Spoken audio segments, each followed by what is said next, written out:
पाडुना के ग्राम सिराठा में वार्ड क्रमांक 19 से शिक्षित युवती गीता कड़वे गौरी चुनाव में खड़ी हैं। त्रिस्तरीय चुनाव में पहले चरण के चुनाव में जहां 25 जून को संपन्न हुए, वहीं द्वितीय स्तर पर पाडुना जनपद में मतदान होना है। इसी क्रम में आज ग्राम सिराठा में देखने आए हैं कि यहाँ पंच के लिए खड़े अभ्यर्थी क्या कहते हैं। यहाँ पंच पद के लिए वार्ड क्रमांक 19 से निर्दलीय उम्मीदवार गीता कड़वे खड़ी हैं और उनके मुद्दे क्या हैं और वहाँ की समस्या के बारे में मतदाताओं का क्या कहना, आइए देखते हैं उन्होंने क्या कहा। आज यहाँ पर दूसरे चरण में मतदान होना है।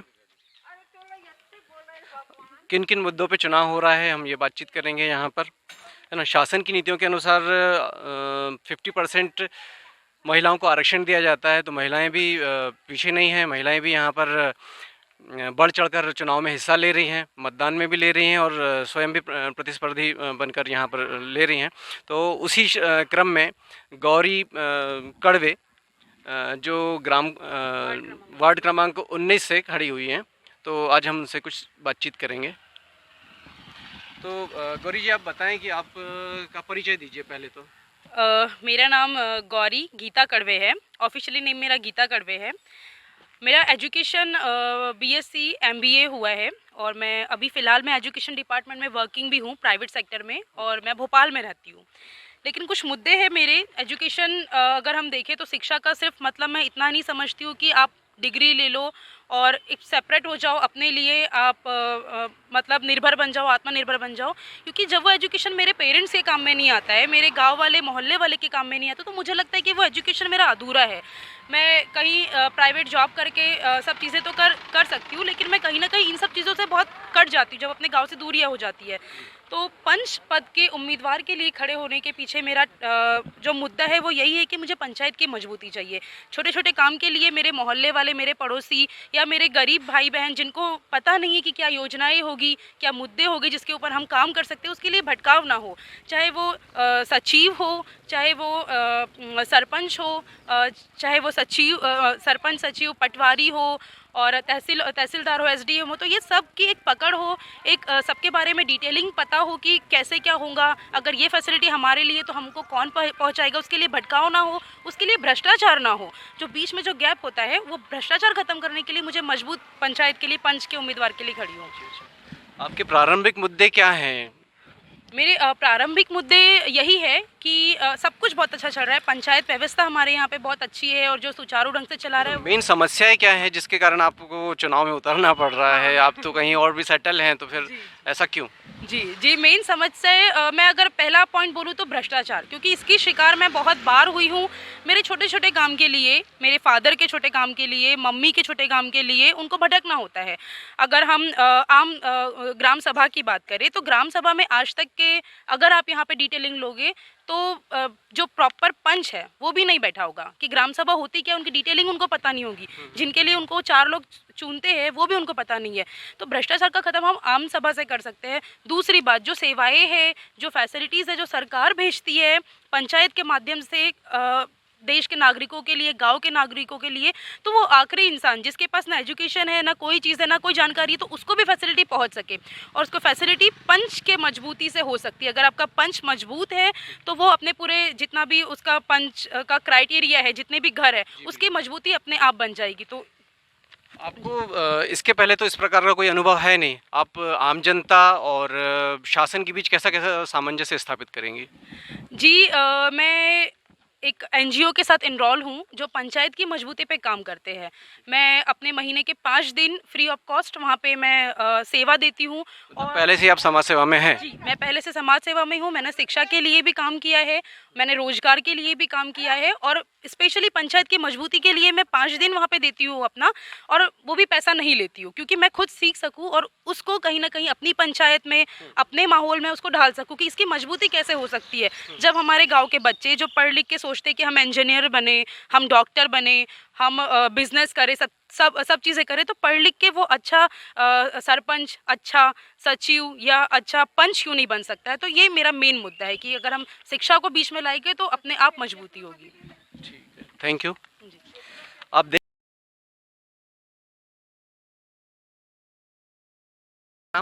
लल्ली बाई ढोबारे। यहाँ की मूल समस्याएं क्या क्या हैं? मूल समस्या तो पूरे गांव की है। क्या क्या है, कुछ एक दो बताइए। क्या है, अभी हमारा खुद का लड़का मरा, जी 7 महीना हो गया। जी पंचायत से 1 रुपये नहीं दिया, रोड दुर्घटना से मरा। 7 महीना सचिव ने हमारी फाइल बैग में रखी। जी फिर ये गांव के 1-2 लोगों को बताया, जी तो वो गए मेरे साथ, बोले नहीं तू काम करता है तो उसकी फाइल दे दे, वो कहीं कलेक्टर के पास जाएगी। तो आपको न्याय नहीं मिल रहा है यहाँ पर? न्याय नहीं मिला, पैसा 1 रुपये नहीं मिला, ना रोड दुर्घटना का मिला, ना कुछ मिला। एक थोड़ी चाय का टपड़ा है, इससे दोनों बुढ़ा बुढ़ी टाइम पास करते हैं। वो मेरा पति है, मैं हूँ, मेरी बेटी भी मर गई, बेटा मर गया, अंडा की बैसाखी छीन ली, मैं रोड पे खड़ी हूँ। तो अब तो यहाँ पर महिला शक्ति आ रही है चुनाव में, तो आपको उम्मीद है? हाँ, सपोर्ट करेंगे। और जो भी बात वो 2 शब्द बोली है बच्ची, बड़ी अच्छी बोली है। और ऐसा कोई 2-4 कारीगर अगर इस पंचायत में हो जाए तो इस पंचायत का बोलकार आदमी जो भी हो, वो बोलकार आदमी के लिए पंचायत में बिल्कुल सख्त जरूरत है। ठीक है, धन्यवाद आपका।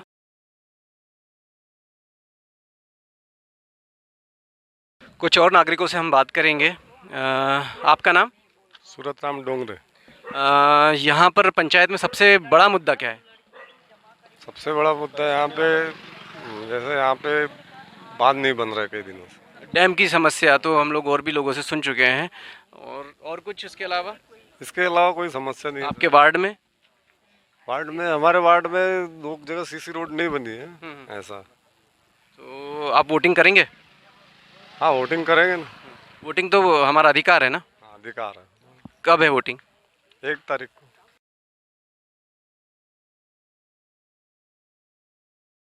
गांव के कुछ बुजुर्ग भी यहाँ पर बैठे हुए हैं, जैसे कि पंचायत भवन के आसपास, तो उनसे भी हम कुछ बात करेंगे। आपका नाम? भारत परिहार। भारत परिहार जी, आप कितने साल के हैं यहाँ? 67। तो आपने तो कई पंचायत तो देखी होगी यहाँ पे, कई चुनाव भी देखे होंगे यहाँ पर। तो अभी तक डैम का जो आपका बहुत बड़ा मुद्दा था, तो डैम अभी तक सॉल्व क्यों नहीं हो पाया? ये सरकार की कमजोरी है। तो अगली बार यदि कोई दूसरी सरकार आती है, दूसरी जनपद सदस्य बैठते हैं, तो क्या वो काम कर पाएंगे? ये कैसे बता सकते, वो बताएंगे, हम क्या बता सकते हैं उनकी मानसिकता क्या है। तो आपकी भी तो मतदान वाली शक्ति है ना, अच्छे लोगों को चुनिए। शक्ति की कोई कीमत है क्या? अभी तक की मतदान नहीं हुआ क्या? किसने किया कीमत शक्ति मतदान की?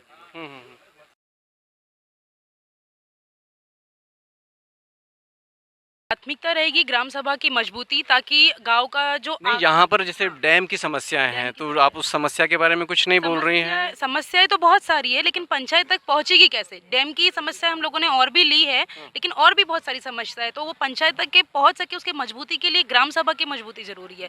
तो सब में पहले जो पारदर्शिता हो, सिर्फ 4 या 5 लोगों के बीच में ग्राम सभा ना हो के पूरे पंच इकट्ठे हो, या जो जो इंटरेस्टेड हो, जिनको लगता है कि समस्या है, मेरे घर की समस्या है, पंचायत इसको सॉल्व कर सकती है, तो वहाँ तक के पहुँचे। और बिल्कुल सरपंच पंच मिलकर हम इसके उद्देश्य की पूर्ति करेंगे। हम डैम की समस्याओं को बिल्कुल सुचारू ढंग से मतलब करेंगे, इसको प्रायोरिटी में लेंगे, क्योंकि लगभग प्रायोरिटी तो डैम ही रहने वाली है, मुझे ऐसा लग रहा है।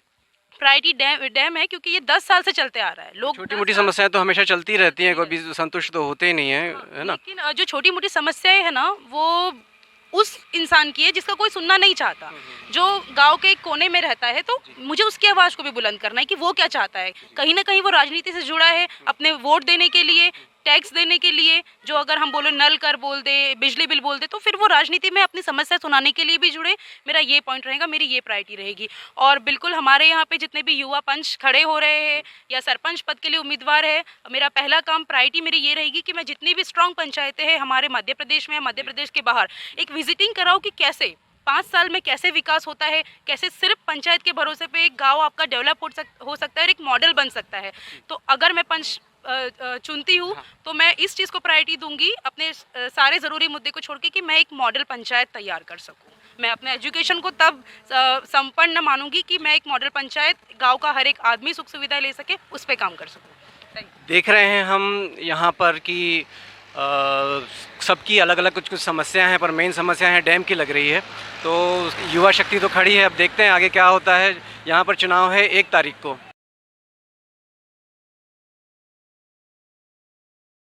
अपने शहर, अपने प्रदेश की ताज़ा खबरों के लिए लाइक करें, शेयर करें, सब्सक्राइब करें और हाँ, बेल आइकन दबाना ना भूलें, क्योंकि खबर हमारी, फैसला जनतंत्र का।